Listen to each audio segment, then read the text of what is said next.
بسم اللہ الرحمن الرحیم یا نساء النبی لستن کاحد من النساء صدق اللہ مولانا العظیم اللہم صلی علی سیدنا و مولانا محمد وعلی آل سیدنا و مولانا محمد وبارک وسلم وصلو علیہ۔ قرآن مجید فرقان حمید سورہ احزاب آیت نمبر 32۔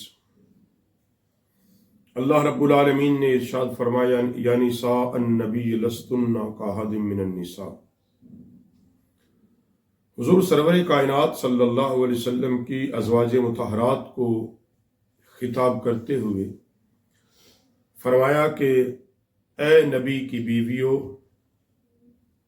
تم اور عورتوں کی طرح نہیں ہو۔ یاد رکھو، یہ بات میں نے پہلے کئی بار آپ کو سمجھائی ہے اور بتائی ہے۔ آقا کریم صلی اللہ علیہ وآلہ وسلم اللہ کے بعد سب سے عظیم شان اور عظمت والے ہیں، اور پھر جن جن چیزوں کی نسبت رسول اللہ صلی اللہ علیہ وسلم کے ساتھ ہوتی گئی، وہ چیزیں اپنے اپنے زمانے میں مقام و مرتبے کے لحاظ سے افضل ترین ہوتی گئی۔ اس امت کی فضیلت کس لیے کہ یہ امت محمدی ہے۔ اصحاب کی فضیلت کس لیے کہ وہ اصحاب رسول ہیں۔ اولاد کی فضیلت کس لیے کہ وہ اولاد رسول ہیں۔ خاندان کی فضیلت کس لیے کہ وہ خاندان رسول ہے۔ اور مکہ اور مدینہ کی فضیلت کس لیے کہ ان کو نسبت رسول پاک صلی اللہ علیہ وسلم کو ہے۔ سرزمین حجاز حرمین شریفین کی فضیلت کس لیے کہ اس کے قدموں کو رسول اللہ صلی اللہ علیہ وسلم نے شرف بخشا ہے۔ اسی طرح خواتین، کائنات میں سب سے افضل ترین وہ خواتین ہیں کہ جن سے میرے پیغمبر صلی اللہ علیہ وسلم نے نکاح فرمایا، جن کو حضور سید عالم صلی اللہ علیہ وسلم نے شرف زوجیت بخشا۔ اسی لیے قرآن پاک نے بیان کر دیا یا نساء النبی لستن کاحد من النساء، تم اور عورتوں کی طرح نہیں ہو، تم عام اور عورتوں کی طرح نہیں ہو۔ وجہ کیا ہے کہ تم تمام خواتین سے افضل ہو، تمام خواتین سے اعلیٰ ہو۔ حضرت مریم سلام اللہ علیہ، حضرت آسیہ فرعون کی بیوی، حضرت موسیٰ علیہ السلام کی والدہ، یہ اپنے اپنے زمانے میں اپنے وقت کی عورتوں سے افضل تھی، لیکن آقا کریم صلی اللہ علیہ وسلم کی ازواج پاک ہر زمانے کی خواتین سے افضل ہے۔ جس طرح قرآن پاک نے بنی اسرائیل کے لیے کہا انی فضلتکم علی العالمین، تمہیں فضیلت دی سارے جہان والوں پر، مگر فضیلت وہ اس وقت جو تمام قومیں اور تمام امتیں تھی ان پر تھی، مگر جب امت محمدی صلی اللہ علیہ وسلم آ گئی تو پھر اخرجت،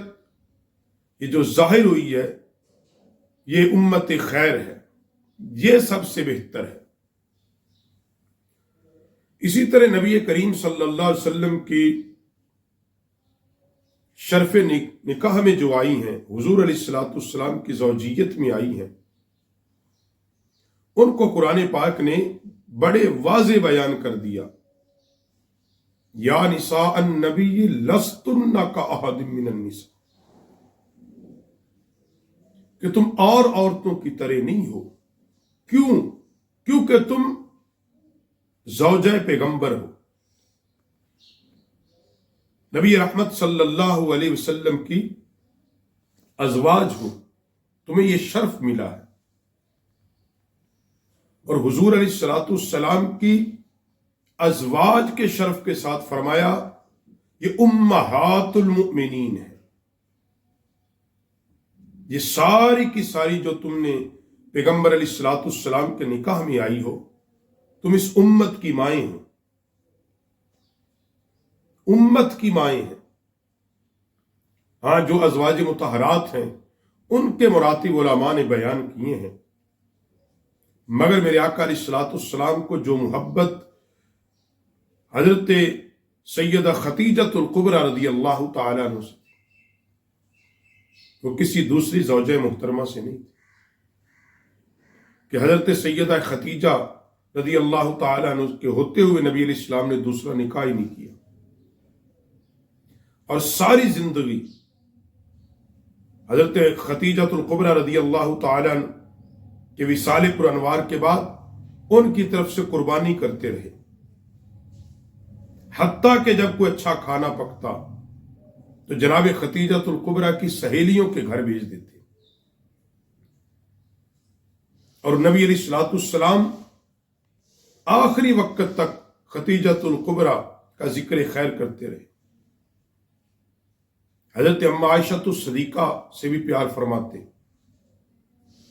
اور اس کی پیار کی بھی کیا بات تھی کہ آخری وقت ہے حجرہ اما عائشہ صدیقہ میں، آخری آرام گاہ حجرہ اما عائشہ صدیقہ میں، اپنے آخری آرام گاہ کے لیے جس جگہ کو پسند کیا ہے حجرہ اما عائشہ صدیقہ کو پسند کیا ہے۔ لحاظ القیاس اس کو علماء نے لکھا ہے کہ ہمیں اس بحث میں نہیں جانا چاہیے کہ کون کس سے افضل ہے۔ سیدہ کائنات خاتون جنت سیدہ فاطمہ الزہرا خون خیر الرسول ہے، بس ہمیں یہ ہے کہ یہ سارے کے سارے افضل ہیں، اعلیٰ ہیں، عرفہ ہیں، ان کی جوتیوں سے جو خاک لگے وہ ہمارے سروں کا تاج ہے، کیونکہ قرآن پاک نے یہ بیان کر دیا ہے کہ ازواج نبی حضور صلی اللہ علیہ وسلم کی ازواج مطہرات اور عورتوں کی طرح نہیں ہے۔ کسی دوسری عورت کا شوہر فوت ہو جائے وہ دوسرا نکاح کر سکتی ہے، مگر میرے نبی کی ازواج کے لیے پابندی ہے، کیونکہ وہ امت کی ماں ہے۔ کوئی دوسری کا شوہر فوت ہو جائے وراثت میں اس کو حصہ ملے گا، مگر یہاں نبی کریم صلی اللہ علیہ وسلم کے ازواج مطہرات کو وراثت میں سے حصہ نہیں ہے، وراثت میں سے حصہ نہیں۔ یہاں فرمایا کہ تم ساری امت مسلمہ کی ماں ہو، اور اسی لیے پیغمبر صلی اللہ علیہ وسلم کی ازواج مطہرات حضرت اما عائشہ صدیقہ پر جب تہمت لگی، الزام لگا، تو اللہ رب العالمین نے سورۃ النور کو نازل فرمایا۔ خود آقا اللہ رب العالمین نے ان کی تہمت جو لگائی تھی لوگوں نے، اس کا جواب ارشاد فرمایا، ان کی طہارت کو بیان کیا۔ اور یہ بات یاد رکھو، وہ افضل بھی کیوں نہ ہو، اعلیٰ بھی کیوں نہ ہو، طیب بھی کیوں نہ، قرآن کا بڑا سادہ سا اصول ہے کہ پاک مردوں کے لیے پاک عورتیں ہیں، یہ قرآن اللہ نے بیان کیا۔ تو پتہ یہ چلتا ہے کہ جو لوگ ازواج مطہرات کے بارے میں شک و شبہات پیدا کرتے ہیں، اما عائشہ الصدیقہ کے بارے میں، دیگر ازواج مطہرات کے بارے میں، وہ قرآن پاک کے اس اصول کو یاد کرے کہ اللہ فرماتا ہے پاک مردوں کے لیے پاک بیویاں ہیں، پاک عورتیں ہیں،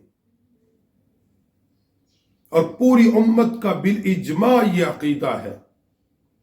کہ آقا علیہ الصلوۃ والسلام سے پاکیزہ ذات کوئی نہیں، اللہ نے حضور سے زیادہ طیب و طاہر کسی کو نہیں تخلیق کیا۔ تو اسی اصول کے تحت کہ پاک مردوں کے لیے پاک عورتیں ہیں، نبی جیسا اگر پاک کوئی نہیں، تو آقا علیہ السلام کے نکاح میں آنے والی جو ازواج مطہرات ہیں، جو عورتیں ہیں، وہ کائنات میں پاک ترین عورتیں ہیں۔ اللہ نے جن کو حضور صلی اللہ علیہ وسلم کی زوجیت کے لیے پسند کیا ہے وہ کائنات کی پاکیزہ ترین عورتیں ہیں۔ اس لیے فرمایا یا نساء النبی لستن کاحد من النساء۔ انہی آیت کو آگے پڑھتے ہوئے آئیں تو وہ اسی کو شامل ہے۔ انما یرید اللہ لیذھب عنکم الرجس اہل البیت، اور فرمایا اہل بیت کے اندر صرف اولاد نہیں ہے، اس اہل بیت کے اندر ازواج مطہرات بھی شامل ہیں، کہ جن کے بارے میں اللہ فرماتا ہے ہم نے ہر پاکیزگی تم سے دور کر دی، ہر نجاست دور کر دی۔ یہ صرف اہل بیت کو نہیں ہے، یہ حضور علیہ السلام کے اہل کے لیے بھی ہے، حضور علیہ السلام کے ازواج مطہرات کے لیے بھی ہے۔ تو حضرات گرامی قدر، خلاصہ کلام یہ ہے کہ ازواج مطہرات حضور صلی اللہ علیہ وسلم کے ازواج ساری امت کی مائیں،